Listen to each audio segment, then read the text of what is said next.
네, 안녕하세요. 해피바이러스입니다. 오늘은 그 스님의 하루 중에서 그 질문 올라온 거가 중에서 읽어드리도록 할게요. 기본적인 질문입니다. 배경이나 종교가 다른 사람들에 대해 의미 있는 대화를 어떻게 시작할 수 있을까요? 예를 들어 제 가족은 필리핀에서 이민 왔고 남자친구는 한국인입니다. 제 어머니는 제 남자친구와 저희 집의 문화와 종교가 다른 것만 생각하십니다. 같은 점도 있다는 것을 보셨으면 좋겠습니다. 그런데 엄마와 그런 이야기를 어떻게 시작해야 할까요? 스님이 답변해 주셨어요. 좋은 질문입니다. 내가 어떻게 해야 하느냐와 어머니가 어떻게 해야 하느냐는 다른 질문입니다. 내가 어떻게 해야 하는가는 수행에 들어갑니다. 그런데 어머니도 그렇게 하라고 요구하는 것은 수행이 아닙니다. 그러면 내가 어떻게 해야 할까요? 남자친구는 나와 국적이 다릅니다. 그래서 인종도 좀 다르고 문화도 좀 다르다. 종교도 달라요. 이렇게 다르다는 것이 중요합니다. 어머니와 나도 다른 사람이니까 남자친구를 받아들이는 것도 나와 어머니는 다르겠지요. 그러니까 어머니의 그런 문제 제기를 내가 이해해야 합니다. 우리가 다르다는 것을 항상 인정해야 해요. 이것이 상대에 대한 존중입니다. 상대를 존중하라는 것은 상대를 높여주라는 것이 아닙니다. 상대가 나와 다르다는 이 현실을 그대로 현실로 인정하라는 것입니다. 모든 갈등의 해소는 이렇게 다르다는 것을 인정하는 데서 출발해야 합니다. 예를 들어 한 사람은 신이 있다고 주장하고 다른 한 사람은 신이 없다고 주장합니다. 이 두 사람을 내가 만났을 때 나한테 이런 생각이 듭니다. 누구 말이 맞을까?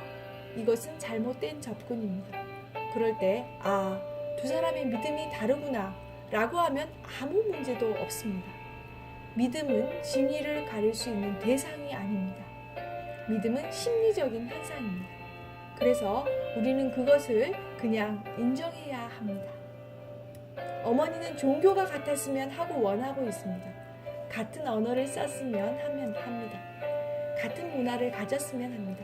어머니더러 다른 것을 이해하라고 질문자가 요구한다면 그것은 욕구지 수행이 아니에요. 그러니까 어머니는 그럴 수도 있다.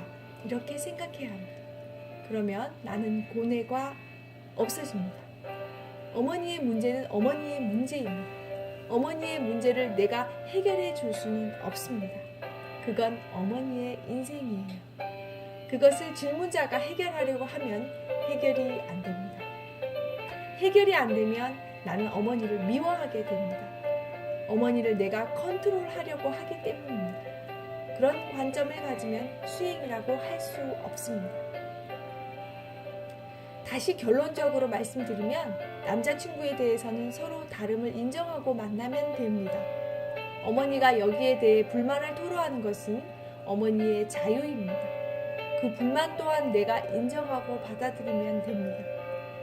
예를 들어 남자친구가 필리핀 사람이면 좋겠다라고 어머니가 말할 수 있습니다. 그러면 이렇게 받아주세요. 저도 그렇게 생각해요. 그런데 만나고 싶은 남자 중에 필리핀 사람은 없어요. 죽을 때까지 혼자 살까요? 한국 사람이라도 사귈까요? 크리스천이면 좋겠다라고 어머니가 말한다고 합시다. 저도 그렇게 생각합니다. 이렇게 어머니의 마음을 받아줘야 합니다. 그런데 어머니 크리스천 중에는 마음에 드는 사람이 없어요. 저 사람은 부디스트긴 하지만 마음에 들어요. 그러면 어떻게 할까요? 혼자 살까요? 부디스트라도 결혼할까요? 이렇게 대화를 하면 됩니다. 어머니에게 요새는 종교 따질 필요 없어요. 인종도 따질 필요 없어요. 이렇게 말하는 것은 어머니를 가르치려고 드는 거예요. 그렇게 하면 어머니는 내 말을 들어주지 않습니다. 게다가 나와 어머니 사이에 갈등이 생깁니다. 질문자를 염려하는 어머니의 마음을 그냥 받아들이고 나의 처지와 생각도 밝히도록 하세요. 기분이 좋으면 반드시 기분 나쁨이 같이 따라다닙니다. 우리는 기분 좋음만 있기를 바랍니다. 그런데 그건 현실적으로 그렇게 존재할 수가 없어요. 그래서 기분 좋음을 추구하면 기분 나쁨이라는 것이 반드시 따라와서 되풀이 됩니다. 이것을 윤회라고 합니다. 사람이 죽어서 다시 태어나는 게 윤회가 아닙니다. 그것은 인도의 전통 사상에서 하는 얘기예요. 불교에서 말하는 윤회란 우리의 삶에서 괴로움과 즐거움이 되풀이 된다는 것입니다. 다시 말해 즐거움이 지속 가능하지 않습니다. 왜 그럴까요? 즐거움과 괴로움이라는 것의 뿌리는 욕구에 있습니다. 우리 모두에게는 욕구가 있습니다. 그 욕구가 충족이 되면 만족감이 생깁니다. 만족감이라는 것이 바로 기분 좋음이에요. 그것이 즐거움입니다. 그런데 그 욕구가 충족이 안 되면 불만족이 생기죠. 그럴 때는 기분 나쁨이 일어납니다. 그것이 괴로움입니다. 욕구가 있는 한 이 둘은 늘 같이 일어납니다. 그런데 우리는 이것을 분리시켜서 하나는 버리고 다른 하나는 갖고 싶어 해요. 그러나 그것은 불가능합니다. 그렇기 때문에 우리는 욕구로부터 자유로워져야 합니다. 욕구로부터 자유로워지면 괴로움도 사라지지만 즐거움도 사라집니다.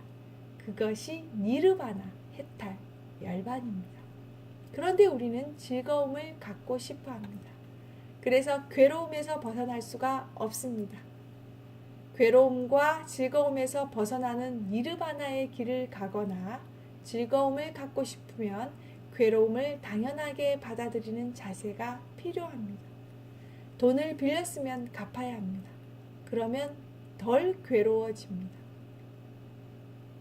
스님과 대화를 한 질문자가 가벼워진 모습으로 밝고 웃음을 지으니 반가운 마음이 들었고 한인 2세들도 자주 하는 질문이라 친근한 마음마저 들었습니다.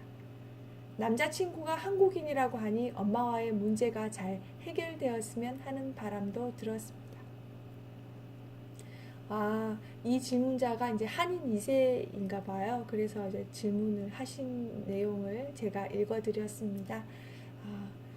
그 질문과 그 스님이 말씀하시는 중에 제 문제가 해결이 되는 그런 느낌을 제가 오늘은 받았습니다. 여러분은 어떠셨나요? 오늘도 행복하시고요. 저는 해피바이러스였습니다. 구독, 좋아요, 댓글 부탁드리고요. 오늘도 행복하세요. 여러분 사랑합니다.